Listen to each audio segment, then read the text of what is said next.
Hey guys, so today we are going to be looking into Elite Code 498 diagonal traversal. So this might seem like a really easy question to do, but it's quite complicated if you don't really have if you don't really if you didn't really solve any related questions before, right? But I'm going to walk you through my approach and how I solved it. And yeah, this is going to be my original solution. I did not copy this from anywhere, so I'll walk you through the thought process which I had in solving this, and how you can approach this question in the interviews as well.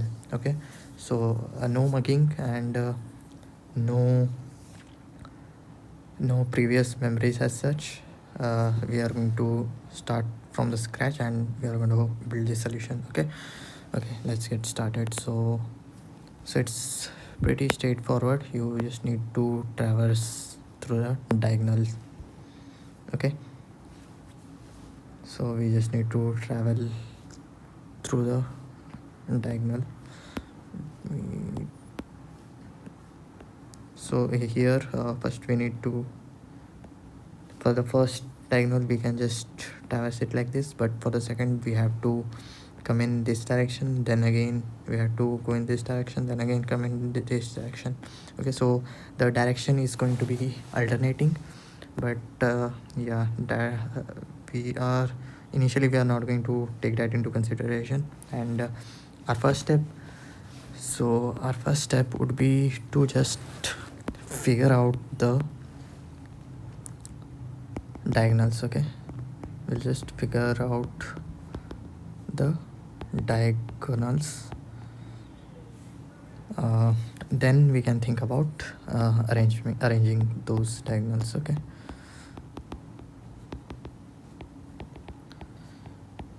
so yeah, let me take this example only. Okay, so so how many elements we are going to have in our answer array? We are going to have all the elements, right? So our answer array is going to contain all the elements. Okay, and I'm going to take n as number of rows and n as number of columns. Okay, so starting off here, let me note down this example only.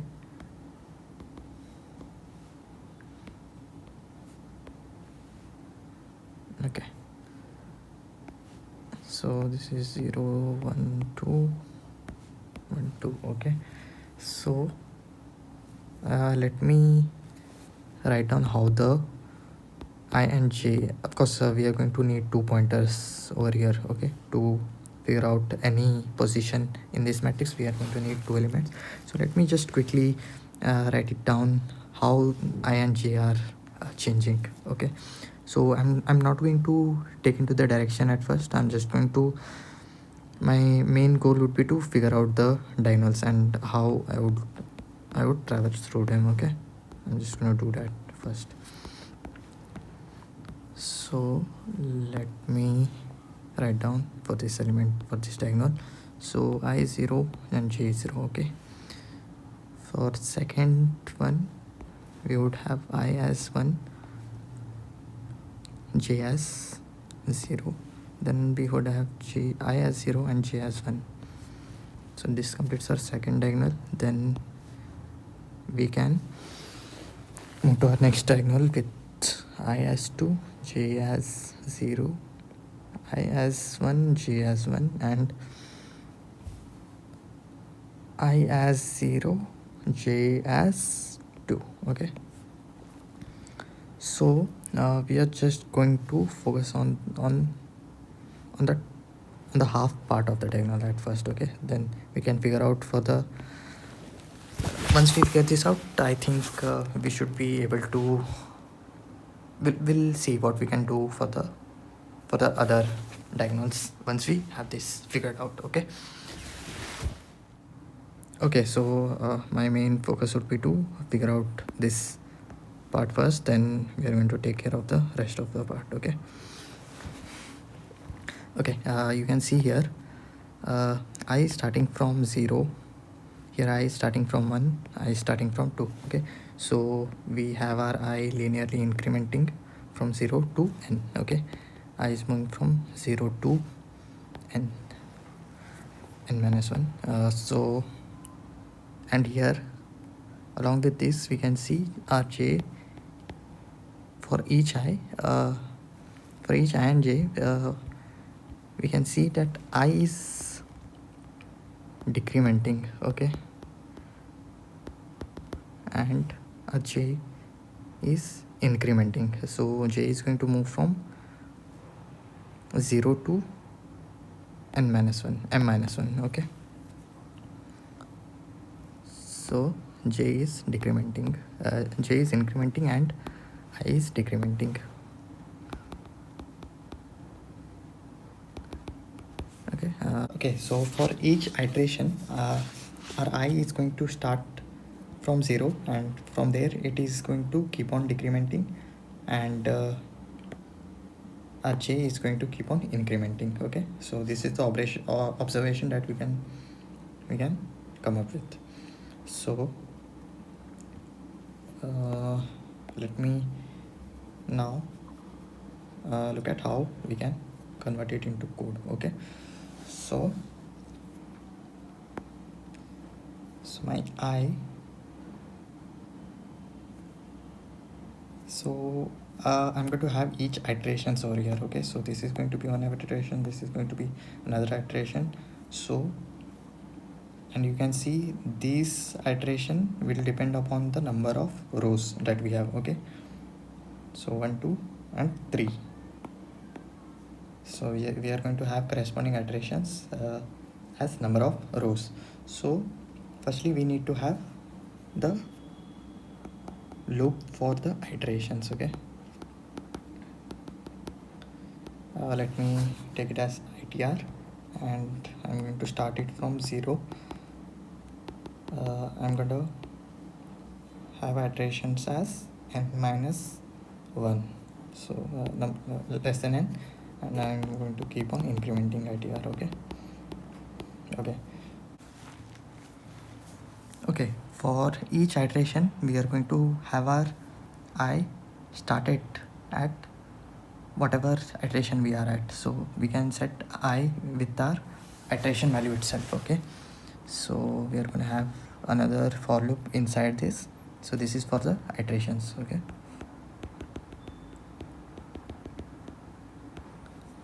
and this is for our actual INGs. Okay, so we can have our I initialized with ITR. So whatever I we are going to have, we are going to start our iteration. We are going to initialize our I pointer with the iteration value. Okay, here you can see we'll have ITR as 0, I as 0, ITR as 1, I as 1, and here you can see ITR will be 2 and I will also be 2.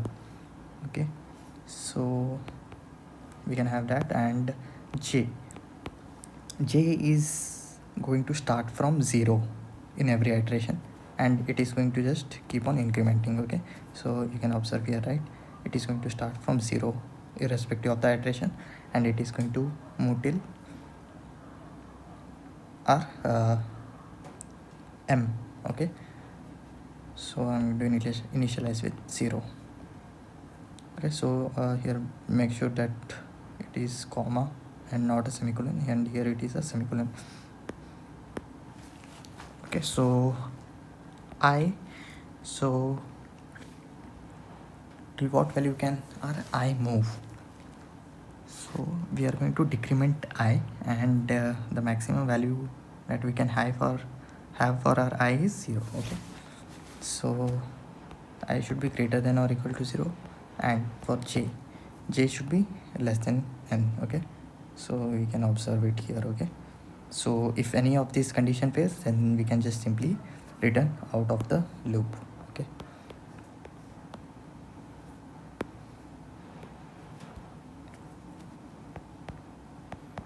So we are going to decrement our I pointer and we are going to increment our j pointer.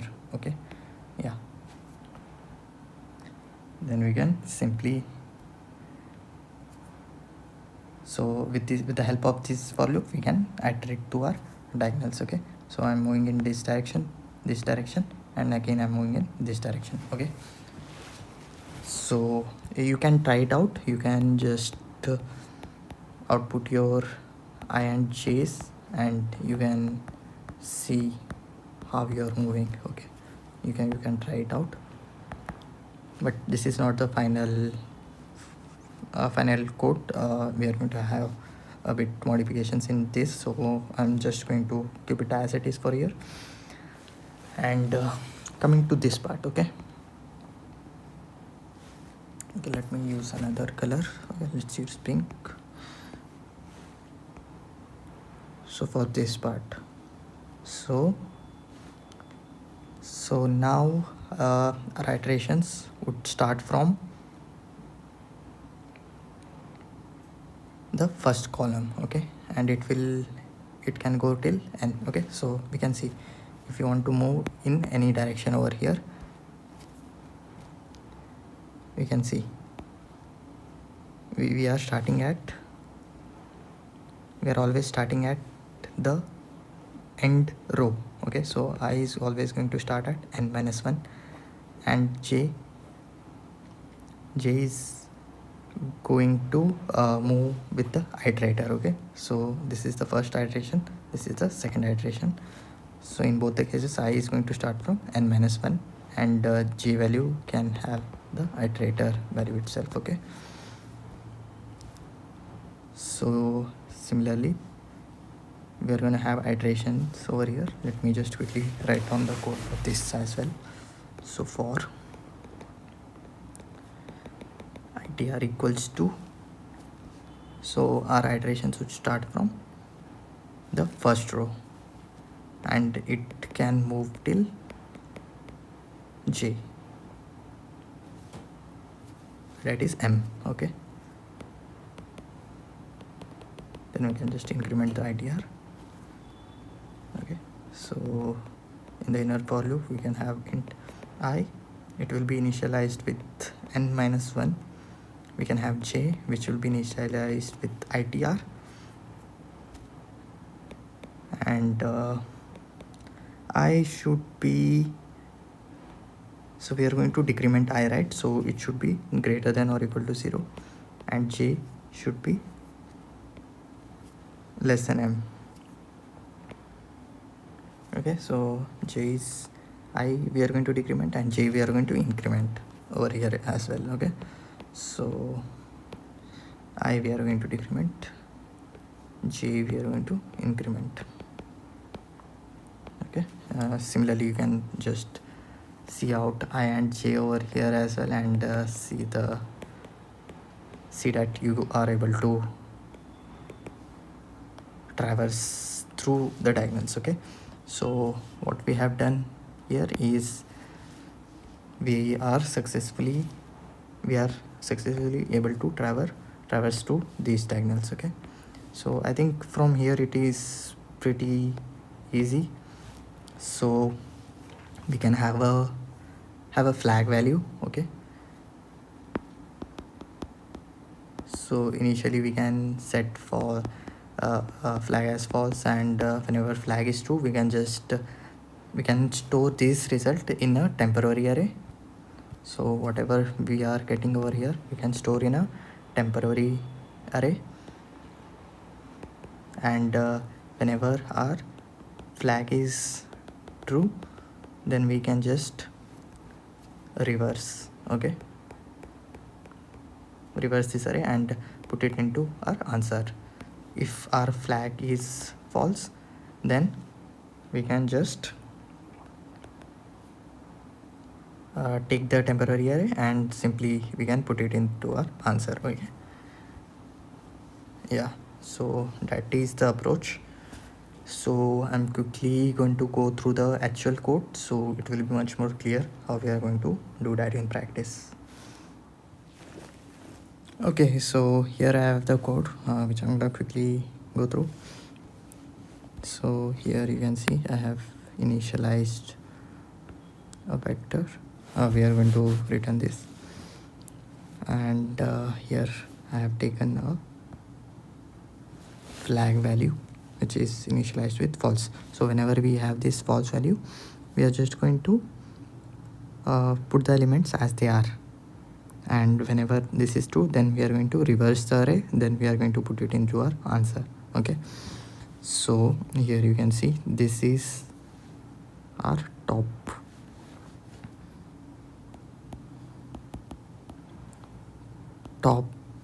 half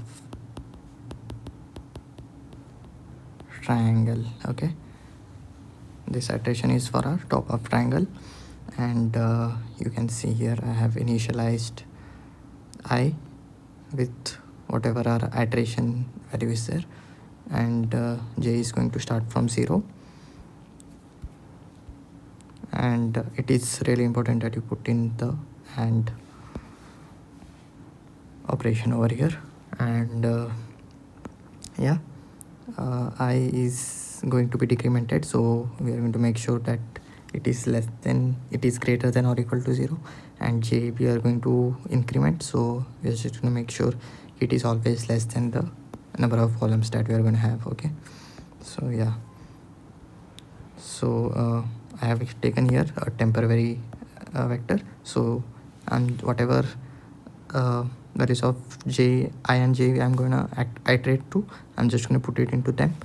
So here I'm going to decide like if I'm going to reverse it or I'm just going to simply paste it. Okay, so if flag is true, I'm just going to reverse it, then I'm going to insert the elements, and if my flag is true or flag is false, then I'm just going to insert it as it is, then I'm just going to alternate the flag value. So here is the second half.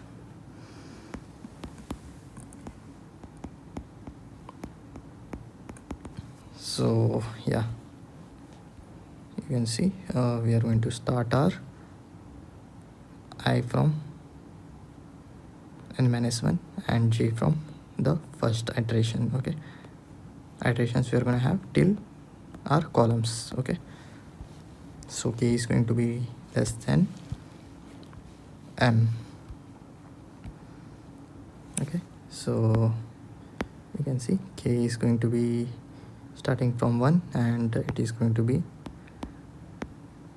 less than m, and we are going to just increment it. Same, I have taken a temporary vector, and j is always going to start with our iterator value, which is k, then our I is always going to start with n-1, and j should be less than m, so we are going to decrement I, so we are just going to make sure key it is always going to be greater than or equal to 0, and m we are going to increment, j we are going to increment, so we are just going to make sure key j always stays less than m. And yeah, the same process I'm going to follow over here as well, and yeah, that's how we solve this problem. Yeah, it was quite I thought this problem would be quite easy. When I saw it at the beginning of the day, I thought maybe we can do it later, it's just going to be easy, but once I actually sat down to do it, I realized how not really complicated, but it involves some critical thinking and how you would approach the problem. So yeah, just when your mind is really foggy, so just try to solve this for a smaller input, then whatever you can solve the problem for the input, so just make sure key you are able to solve it for the smaller input, like whatever you can, and then you can build from there. Okay, so just start from the basics and build your way up. And yeah, I was I took around 20 30 minutes to come up with the solution. And at the beginning I thought ki I had already solved this in the past, but I still didn't remember like how I went through that. So I was really intimidated to look at the solution and just get this over with for today. But yeah, just give it some time. Spend at least like 30 minutes on each problem, just reading the problem statement and coming up with your own approach. Okay, so that would really clear things up. And also when you look at the solution after spending enough time on a question, that would alleviate your understanding abilities. Okay, since you'd also like think of the critical scenarios which you can come across while solving that problem. So it will open up your mind a bit. Okay, if you spend enough time on a problem instead of just directly jumping to the solution. So yeah, even though I preach it, but sometimes it's hard for myself to follow. But I try to spend at least 10 to 20 minutes before I completely give up on a problem. Okay, so yeah, this was my approach. And of course it is not really an optimal way to solve this. As you can see, I'm taking a temporary vector which is not really required. And again I'm doing a reverse operation over here, which is again really redundant step. These two are like really redundant step. But my thought process was that key I should at least be able to come up with a solution if this was asked in an interview, and how I would approach it in an interview.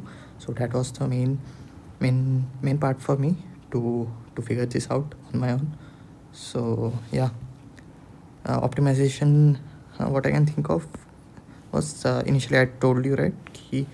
Uh, our answer is going to contain all the elements in the matrix. So we can have a matrix of m plus n, and based on the flag value, we can just check. Instead of putting it into the temporary vector, we can check if we want to just directly put it over here, or we are going to start from the back and we are going to build this part. Okay, whenever our flag is false.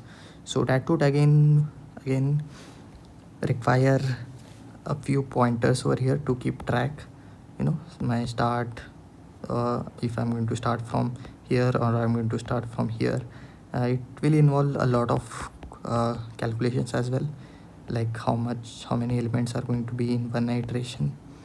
So it will require a lot of computation. But I think you can come up with the optimizations later. But the critical part was solving this. Yeah, so I hope I was able to open up your mind, and I was able to make you understand the approach. And yeah, thank you for watching this. And yeah, please reach out to me if you have any questions or any feedback for me. I'll be happy to hear them out. Yeah, thank you. Have a nice day.